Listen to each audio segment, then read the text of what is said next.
ሰላም እንዴት ናችሁ? ውድ የቻናሌ ቤተሰቦች በያላችሁበት ሰላማችሁ ይብዛ እያልኩኝ በዚህ ቻናል የተለያዩ የትምህርት አይነቶችን እያስተማርን እንገኛለን። ማለትም አማርኛ፣ እንግሊዘኛ፣ ማትስ እና ሌሎችንም በተጨማሪም ከኛ ጋር መማርና መከታተል የምትፈልጉ እንዲሁም ልጆቻችሁን ማስተማር የምትፈልጉ ወላጆች ታች ባስቀመጥነው ስልክ በዋትሳፕ በቴሌግራም በኢሞ እና ሌሎችም የሶሻል ሚዲያ አማራጮች ይደውሉ፣ ሃሎ ይበሉ፣ ይማሩ።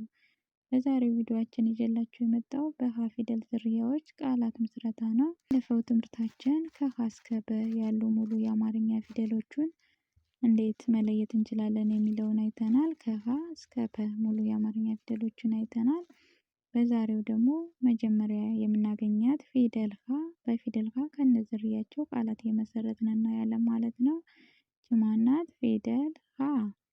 ሀ ሁ ሂ ሃ ሄ ህ ሆ። ከዛ እስኪ በእያንዳንዳቸው ቃላትን መስረት። ይቺ ማን ናት? ፊደል ሀ። በሀ ቃላት ስንመሰርት ይቺ ማን ናት? ሀ። ይቺ ብ፣ ይቺ ል፣ በአንድ ላይ ሀብል፣ ሀብል፣ ሀብል። ይቺ ማን ናት? ሀ። ይቺ ሳ፣ ይቺ ብ፣ በአንድ ላይ ሀሳብ፣ ሀሳብ፣ ሀሳብ። ይቺ ማን ናት? ሀ። ይቺ ያ፣ በአንድ ላይ ሀያ፣ ሀያ። ይቺ ማን ናት? ሀ። ይቺ የ፣ ይቺ ል፣ በአንድ ላይ ሀይል፣ ሀይል። ከዛ ይቺ ማን ናት? ሁለተኛ ላይ ፊደል ሁ። በፊደል ሁ ቃላት ስንመሰርት ይቺ ማን ናት? ሁ። ይቺ ለ፣ ይቺ ት፣ በአንድ ላይ ሁለት፣ ሁለት፣ ሁለት። ይቺ ማን ናት? ሁ። ይቺ ከ፣ ይቺ ት፣ በአንድ ላይ ሁከት፣ ሁከት፣ ሁከት። ይቺ ማን ናት? ሁ። ይቺ ሉ፣ ይቺ ም፣ በአንድ ላይ ሁሉም፣ ሁሉም፣ ሁሉም። ይቺ ማን ናት? ሁ።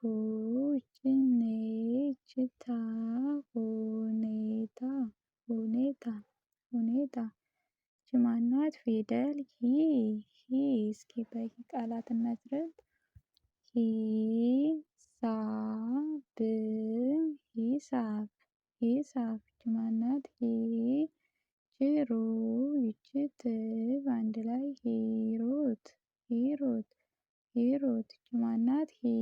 ይቺ ደ፣ ይቺ ት፣ በአንድ ላይ ሂደት፣ ሂደት፣ ሂደት። ይቺ ማን ናት? ሂ። ይቺ ድ፣ በአንድ ላይ ሂድ፣ ሂድ፣ ሂድ። ይቺ ማን ናት? ፊደል ሀ። እስኪ በሀ ቃላትን መስርት። ሀያ፣ ሀያ፣ ሀያ። ይቺ ማን ናት? ሀና፣ ሀና፣ ሀና። ይቺ ማን ናት? ሀ።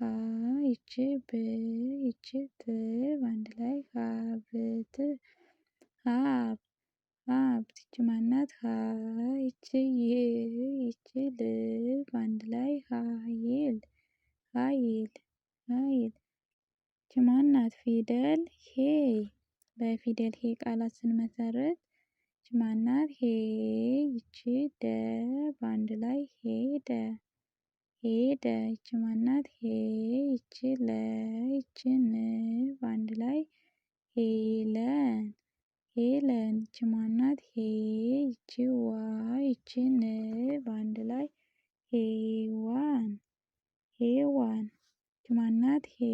ይቺ ደ፣ ይቺ ች፣ በአንድ ላይ ሄደች፣ ሄደች፣ ሄደች። ይቺ ማን ናት? ፊደል ህ።